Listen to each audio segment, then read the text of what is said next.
लोकसभा चुनाव के मतदान का दौर खत्म होते ही एग्जिट पोल सामने आ रहे हैं। बात अगर सबसे ज्यादा सीटों वाले प्रदेश यानी कि उत्तर प्रदेश की हो तो ये सबसे महत्वपूर्ण हो जाता है। लेकिन जो एग्जिट पोल सामने आ रहे हैं उसमें एनडीए को ज्यादा सीटें मिलती नजर आ रही हैं, जबकि अखिलेश यादव को करारा झटका लगा है। अब इसकी क्या वजह है, आइए जानते हैं। सबसे पहले एग्जिट पोल के मुताबिक सीटें बताएं तो भारतीय जनता पार्टी को 67 से 72 सीटें मिलती हुई नजर आ रही हैं। एग्जिट पोल के आंकड़े बताते हैं कि विपक्षी गठबंधन समाजवादी पार्टी, कांग्रेस और टीएमसी मिलकर करीब 8 से 12 सीटें जीत सकती हैं, तो वहीं बीएसपी 1 सीट पर जीत सकती है। लेकिन एक सवाल जरूर उठता है कि कांग्रेस और समाजवादी पार्टी के गठबंधन के बावजूद आखिर इतना बुरा हाल क्यों दिख रहा है। चुनाव से पहले तो राहुल गांधी और अखिलेश यादव बहुत कॉन्फिडेंस में दिखाई दे रहे थे, पर एग्जिट पोल में ये क्या हो रहा है, आइए इसे कुछ कारणों में जानते हैं। जिसका सबसे पहला कारण है राम मंदिर का मुद्दा। अखिलेश यादव राम मंदिर मुद्दे की गहराई को नहीं समझ सके। इसमें कोई दो राय नहीं हो सकती कि यूपी में राम मंदिर का मुद्दा पूरे देश के लिए काफी अहम था। इसे अंडरकरंट कह सकते हैं, जो दिख तो नहीं रहा था पर बीजेपी के पक्ष में माहौल जरूर बना रहा था।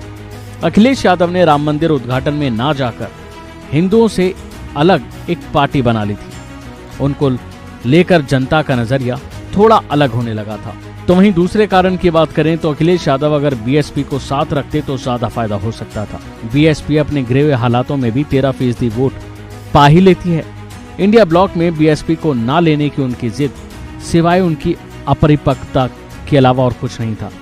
शुरुआत में ही अगर अखिलेश ने बीएसपी को इंडिया गुट में ना शामिल करने की जिद पकड़ी नहीं होती तो हो सकता था कि मायावती भी गठबंधन में शामिल होती और उत्तर प्रदेश में गठबंधन और मजबूत होता। इसका एक कारण और भी है।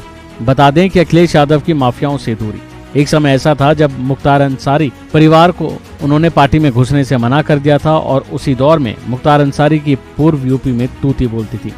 कई सीटों पर उसका अच्छा खासा असर था। जब उसका दौर था तो अखिलेश यादव ने उन्हें नहीं पूछा। जब मुख्तार का दौर योगी राज में खत्म हो गया और खुद भी मुख्तार इस दुनिया में नहीं बचे तो अखिलेश यादव न केवल उनके घर गए बल्कि उनके भाई अफजाल अंसारी पर भी उन्होंने दाव लगाया। इसके अलावा एक कारण और है, जो है धीरे धीरे नेताओं का साथ छोड़ना, जिसमें सबसे पहले नंबर आता है आरएलडी के जयंत चौधरी। पहले ही सपा से नाता तोड़ चुके थे और साथ ही अपना दल कमेरावादी की नेता पल्लवी पटेल भी छोटी सी बात पर नाराज होकर उनका साथ छोड़ गए। स्वामी प्रसाद मौर्य को इतनी तवज्जो देने के बाद भी वो एन चुनाव के मौके पर उन्होंने साथ छोड़ दिया। इतना ही नहीं, स्वामी प्रसाद मौर्य के चलते पार्टी में वो सवर्ण हिंदुओं की नाराजगी भी उन्हें झेलनी पड़ी। तो वहीं नजर डालें तो इससे पहले ओम प्रकाश राजभर, दारा सिंह चौहान भी अलग हुए।